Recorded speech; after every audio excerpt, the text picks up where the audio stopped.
NBA All-Star Weekend, where we get to celebrate the sport of basketball, where we get to all go to a different city each year and see basketball being celebrated.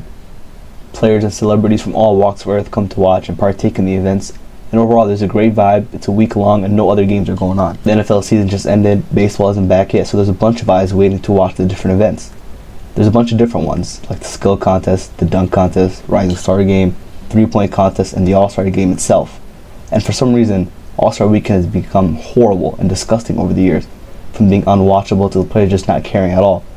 In this video we'll get into it, so sub and let's get into it. The All-Star Weekend started when NBA President Maurice Podoloff, NBA Publicity Director Haskell Cohen, and Boston Celtics owner Walter A. Brown. The NBA wasn't as big as it is now, so to draw public attention to the league, Cohen suggested the league to host an exhibition game featuring the league's best players, similar to MLB's All-Star Game. Although most people were kind of hating against it, Walter Brown remained confident that it would be a success, and he offered to host the game in Boston and to cover all the expenses or potential losses incurred from the game. The first All-Star Game was hosted at the Boston Garden Arena on March 2nd, 1951, where the East beat the West 111-94, and Ed Macaulay was named as the first NBA All-Star Game MVP. And the game became a success, drawing attention of 10,000 fans, much higher than that season's average of 3,500. And ever since then, it's become a regular occurrence every year. Every NBA season, they'd go to different NBA cities, and it was something nice for the fans. But people needed something more. So in 1976, rival league, the ABA, created their first dunk contest, which was a success. And when the NBA absorbed the ABA a couple years later, they brought the first ever NBA dunk contest in 1984, which is a great add to the All-Star Weekend. Also, the NBA brought the three-point contest in 1986 when they adopted the three-point shot from the ABA, and Larry Bird won the first one ever. Then in 1994, the NBA had the first ever rookie challenge, established in 1994, which originally had two randomly selected teams composed entirely of first-year rookies. This format was continued until 96, when it was changed to pit rookies from the East and the West, like the All-Star Game. Then the format of the game and name was changed to the Rising Stars Challenge of 2012 and included first and second year players. Then the final revision, the format was then changed again in 2022. 28 players are selected, 12 rookies, 12 sophomores, and 4 G League players.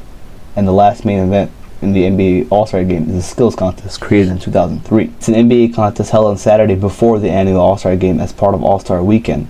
First held in 2003, it is a competition that has ball handling, passing, shooting ability, layups, and it is the least liked of all the competitions by the general public. And they have revised that format also in 2022 to a team-based competition. And the most important part of All-Star Week, the NBA All-Star Game, where the best players in the NBA for each conference come and play against each other in a game.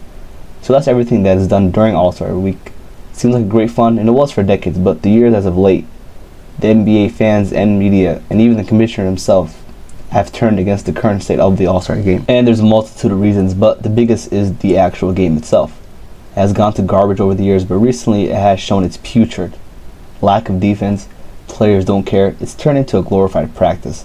Players letting other players shoot and take wide open layups. It has gone so bad to where last season the East scored 211 points, and both the East and West combined for the most points ever, 397.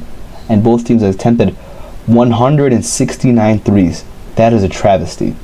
It's literally a middle finger to the fan who is trying to watch and see the best players play hard, but they don't care. And the answer isn't to give more players more money so they can be incentivized.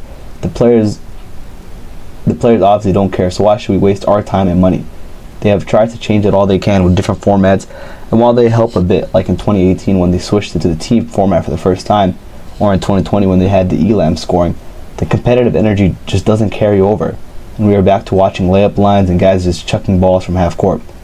Start with the All-Star Game. Ladies and gentlemen, what transpired last night was an absolute travesty. Nearly 400 points were scored. No defense, no effort whatsoever. This is the ultimate indictment against the NBA stars who show up on NBA All-Star Weekend. You play harder in the summer league when you training.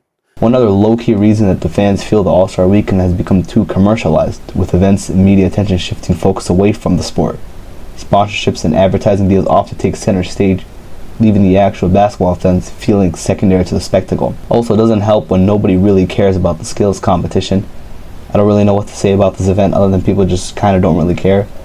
I wish I had more to say, but maybe they turn this to a 1v1 type of thing or not. I don't really care.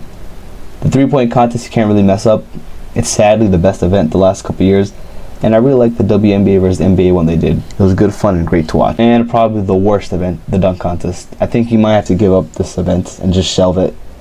A G Leaguer won it back-to-back, which isn't a slight to him, but we have seen pretty much any dunk that is possible to do. And the big dunking stars of the generation we have don't participate in it, like Zion, Ja, Tatum, LeBron when he was younger. So I mean, I don't know what else you can do with it. Stephen A. Smith had a pretty good idea what you can do with this competition. National competition across the streets of America, all right? Go and you can find some superstars for a slam dunk contest and had NBA All-Stars sponsor them. All right, I got this guy, I got this guy, I got that guy, and let them be active in that regard. But let some of these brothers out here that can slam dunk throw a $1 million prize for the winner, a $500,000 prize for the runner-up, a $100,000 prize for third place finisher. Get a national competition going on throughout the streets of America and watch how many people will put on a show that's far, far better than what we're getting from these. So, All-Star Weekend's in the gutter. Nobody wants to watch it, and players don't care for trying in it. Adam Silver has a big problem to deal with and solve because you can't just scrap All-Star Weekend. It's been a vital part of the NBA season. Some suggestions maybe is getting rid of the skills challenge completely and replacing with 1v1 tourney, expanding on that WNBA versus NBA 3-point contest, and with the actual NBA game, with the actual NBA All-Star game itself, maybe Adam Silver might have to put his foot down and penalize players for not trying and rewarding the winners of the game with team incentives or something, but that's not my problem to deal with, that's his. And speaking of some more disappointments, go check out this video in the description where I talk about the biggest surprise this NBA season so far, bad and good.